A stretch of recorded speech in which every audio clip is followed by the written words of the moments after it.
So let me confess, I take part in nothing online on the internet having anything to do with ELCA clergy or rostered leaders. The bishop knows this, he's already heard this. He would also guess this, so this is not for me a big reveal. It's probably not a big reveal about me to you either. It's not because I don't like my colleagues. Truth is, I like most of them very much. I try hard to love them all, even if I sense the feelings are not reciprocated. It's not because I don't care about the greater church. I probably care too much. It's not because I don't have anything to say. I think I do, though I doubt I have as much to say that is actually worthwhile as I think I do. I don't engage in forums with my colleagues for a simple reason. They fight, and it gets nasty. You would think a highly trained group of supposedly loving individuals would choose words with care and seek to disagree in a gentle, if spirited manner with one another. Right. But the stuff on these pages can and does get vile.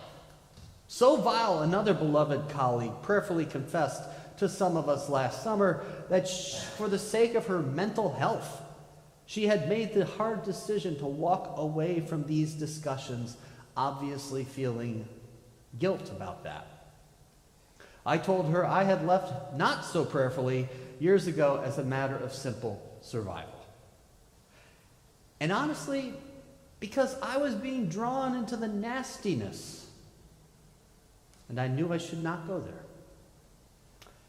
And it's all a shame. We church types seem trained to fight, and we can fight about even the dumbest things. It can go something like this. A pastor online proclaims, meaningful worship cannot occur if you do not have a hymnal in your hand. Where Jesus got his hymn book, I don't know. We can wonder about that another time. Regardless, 60 posts later, where the advocates of books and the advocates of worship screens have been lobbing bombs at each other, for there can be no middle way, the conversation gets personal. It turns from are hymnals essential to worship to a flat-out discussion of who even has the right to speak to the matter, who is worthy, who is allowed to dare to even have an opinion. I'm not kidding. It gets like that. And you walk away from the conversation feeling like you need a shower. Like, maybe there's something wrong with you. Maybe you're the problem. And guess what? We're probably always part of the problem, but that's true of all of us.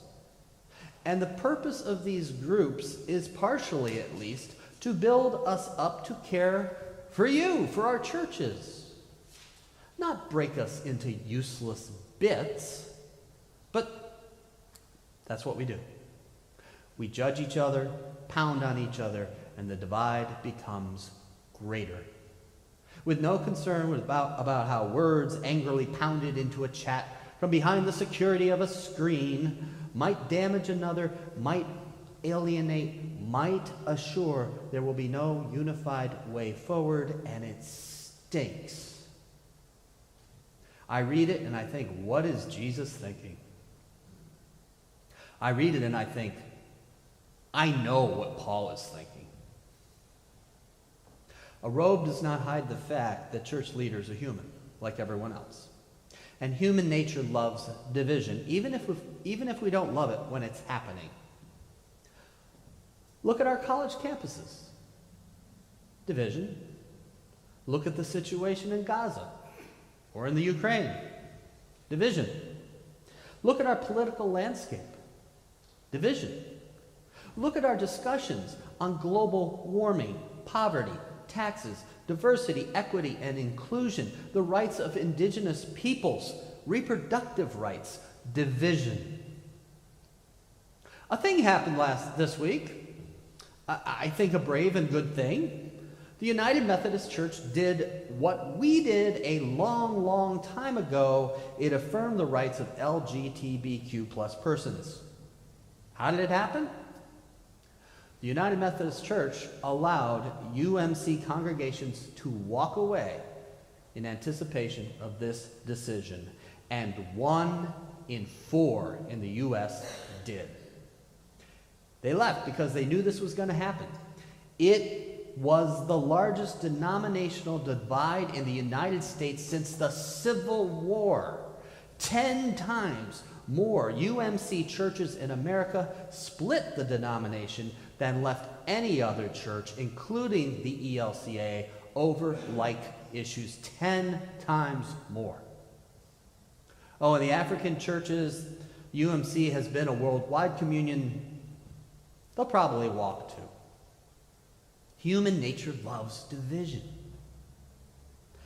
We can look at all this and say, I know what Paul is thinking because there is nothing new under the sun. And we forget that the sweet words of 1 Corinthians 13, which we usually hear at weddings, are only sweet and have no bite when we read them without the chapter in front of them. Where we see a church in Corinth fighting about who is best, who has the best spiritual gifts, who is holding the hymnal and who is not, who has the right to lead, snapping their WWJC, who would Jesus choose wristbands. Rather than celebrating differences and unique gifts, they're fighting. And they were demanding, I'm sure, that their gifts be recognized as the best. They weren't saying they'll know we are Christians by our love anymore. And our nature understands. But Paul tells them in the verse before this chapter begins, I will show you a still more excellent way.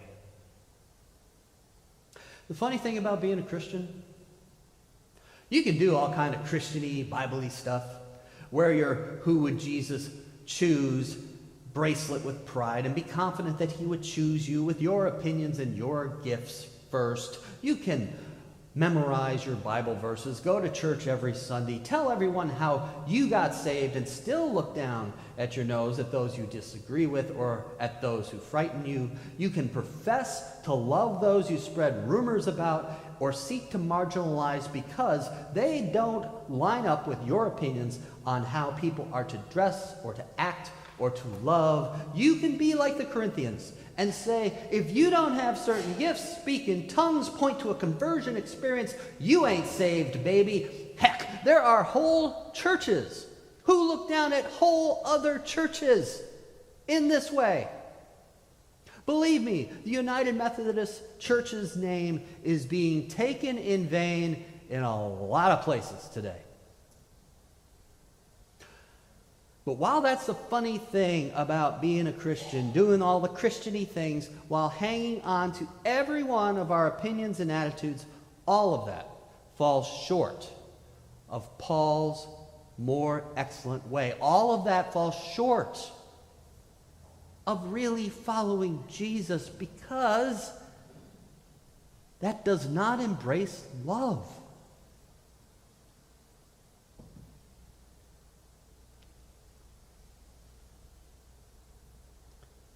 If I speak in the tongues of mortals and of angels, but do not have love, I am a noisy gong or clanging cymbal. And if I have prophetic powers and understand all mysteries and all knowledge, and if I have all faith so as to remove mountains but have not love, I am nothing. If I give away all my possessions, if I hand over my body so I may boast, but do not have love, I gain nothing. It is all nothing. Worthless. Grist for the mill.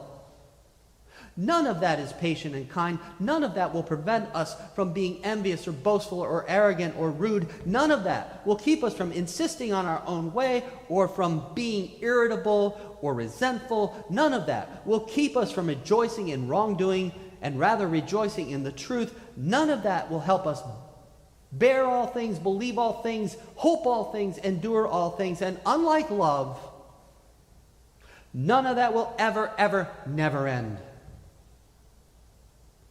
Grist. Grist for the mill.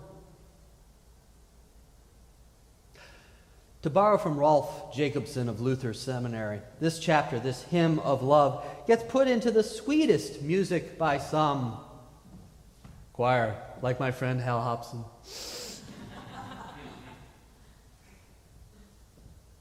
But actually, this is hard rock. This is a screed. For you classical fans, this is opera. This is Pagliacci. This is Paul boxing his listeners in the ears and saying, there is a more excellent way. And it's not the way of the world. It is not the way you are inserting into the church and into your faith. What you are doing is not the way of love.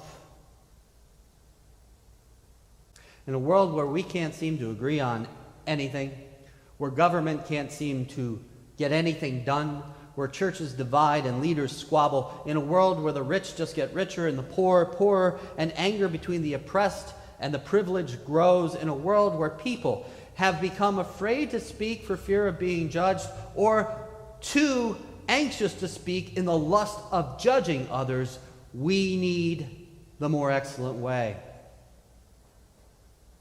Paul called his church to love, to become again a place where others longing to see love in action could come and see that to be true. And our call is always the same. Within these walls and in the world, seek the more excellent way. Seek it and it will bless our lives. Seek it and we will see on that day when we get our reward that we won't be surprised at the love surrounding us. It will just be a greater measure of what Christ has allowed us to share here.